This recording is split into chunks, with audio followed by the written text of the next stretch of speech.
CUET UG 2025 के परिणाम वो आ गए हैं। तो आज हम इसी पर बात करेंगे।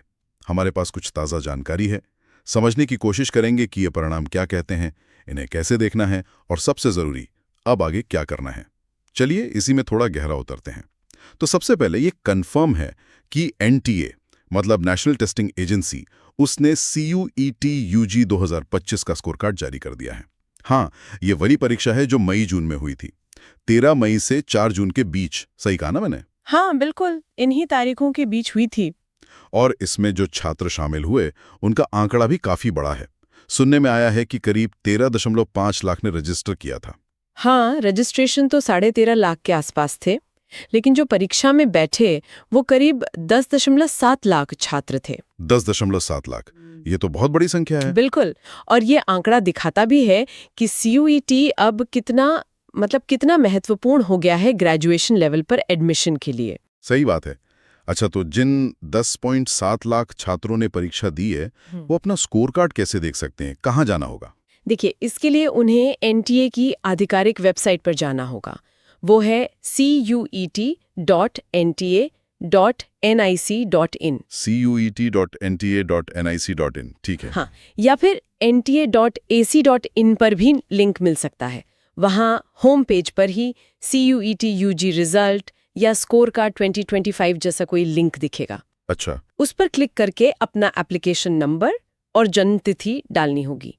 लॉगिन करते ही स्कोर कार्ड स्क्रीन पर आ जाएगा। और उसे डाउनलोड करना जरूरी होगा, है ना, आगे के लिए? बहुत जरूरी। स्कोर कार्ड डाउनलोड करके इसका प्रिंट भी ले लेना चाहिए। उसमें सब्जेक्ट वाइज स्कोर और टोटल स्कोर सब दिया होगा। ठीक है। स्कोर कार्ड के अलावा मैंने सुना है NTA ने फाइनल आंसर की भी जारी की है, और कुछ सवालों को लेके भी कुछ खबर है। हाँ, फाइनल आंसर की भी आ गई है। और एक अहम बात यह है कि NTA ने कुल 27 सवाल मतलब 27 क्वेश्चंस हटा दिए हैं फाइनल कैलकुलेशन से। 27 सवाल? हाँ। क्यों हटाए गए ये? अच्छा, आमतौर पर ऐसा तब होता है जब किसी सवाल में या तो कोई तकनीकी खामी हो, या वो अस्पष्ट हो, या फिर उसके एक से ज्यादा सही जवाब निकल रहे हों, तो निष्पक्षता के लिए उन्हें हटा दिया जाता है। अच्छा, तो जिन छात्रों ने इन सवालों को अटेम्प्ट किया था, उनका क्या? उनके लिए अच्छी खबर यह है कि NTA ने कहा है कि जिन भी उम्मीदवारों ने इन हटाए गए सवालों को अटेम्प्ट करने की कोशिश की थी, उन्हें इसके पूरे मार्क्स दिए गए हैं। ये तो ठीक है, मतलब किसी छात्र का नुकसान नहीं होगा प्रश्न की गलती से। बिल्कुल। अच्छा, एक और चीज जिस पर हमेशा बात होती है वो है नॉर्मलाइजेशन। जी, परसेंटाइल नॉर्मलाइजेशन। ये क्या है और क्यों किया जाता है, ये थोड़ा समझाएंगी? जरूर। देखिए, परीक्षा कई दिनों तक चली और हर दिन कई शिफ्ट्स में हुई। अब ये मुमकिन है कि किसी दिन किसी शिफ्ट का पेपर थोड़ा ज्यादा मुश्किल हो और किसी का थोड़ा आसान। हाँ, ये तो होता ही तो है। परसेंटाइल नॉर्मलाइजेशन एक स्टैटिस्टिकल तरीका है, एक सांख्यिकीय विधि है जिससे इस कठिनाई के अंतर को बराबर किया जाता है। मतलब ये कि अगर आपकी शिफ्ट का पेपर मुश्किल था, तो आपके रॉ स्कोर को इस तरह एडजस्ट किया जाएगा कि आपकी परफॉर्मेंस की तुलना आसान शिफ्ट वाले छात्र से निष्पक्ष रूप से हो सके।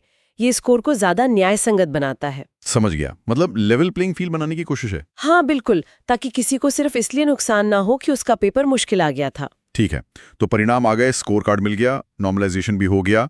अब क्या, मतलब आगे की राह क्या है छात्रों के लिए? हाँ, असली प्रक्रिया तो अब शुरू होगी। अब CUET स्कोर के आधार पर अलग-अलग विश्वविद्यालय अपनी एडमिशन प्रक्रिया शुरू करेंगे। कितने विश्वविद्यालय हैं इस बार लगभग? इस साल लगभग 243 विश्वविद्यालय CUET स्कोर का इस्तेमाल कर रहे हैं। इनमें बड़े-बड़े नाम शामिल हैं, जैसे Delhi University DU, Banaras Hindu University BHU, JNU, Aligarh Muslim University AMU और भी कई। 243? ये तो बहुत ज्यादा है। हाँ, संख्या काफी बड़ी है। अब ये सभी विश्वविद्यालय अपनी अपनी cut off lists, merit lists और काउंसलिंग का जो पूरा शेड्यूल है वो जल्द ही जारी करेंगे। तो इसका मतलब छात्रों को अब बहुत ज्यादा एक्टिव रहना होगा। उनके लिए क्या सलाह है? सबसे जरूरी सलाह तो यही है कि जिन भी विश्वविद्यालयों या कोर्सेज में उनकी रुचि है, वो उनकी वेबसाइट्स को नियमित रूप से मतलब रोजाना चेक करते रहें। काउंसलिंग के लिए जो भी प्रक्रिया हो उसके लिए समय पर रजिस्टर करें। अपने सारे जरूरी दस्तावेज जैसे मार्कशीट, सर्टिफिकेट्स और हाँ, ये CUET स्कोर कार्ड, इन्हें तैयार रखें। बिल्कुल, स्कोर कार्ड तो बहुत संभाल कर रखना होगा। हाँ, ये हर कदम पर काम आएगा। अच्छा, एक सवाल और।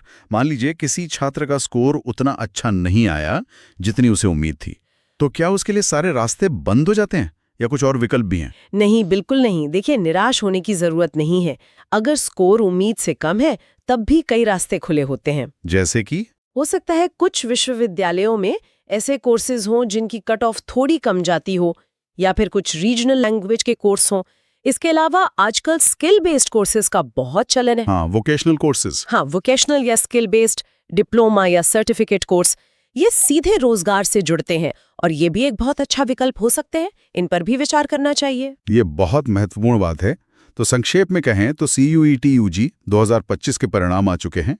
स्कोर कार्ड डाउनलोड करना और अपनी पसंद के विश्वविद्यालयों की वेबसाइट्स पर नजर रखना, ये अभी के सबसे जरूरी काम है। बिल्कुल। और ये पूरी प्रक्रिया जो है, ये छात्रों के जीवन का एक अहम पड़ाव तो है ही, पर ये हमें एक बड़े सवाल पर सोचने को भी मजबूर करती है। कैसा सवाल? कि जिस तरह से CUET जैसी सेंट्रलाइज्ड मतलब केंद्रीकृत परीक्षाएं भारत में हायर एजुकेशन का, उच्च शिक्षा का पूरा लैंडस्केप बदल रही हैं। हाँ।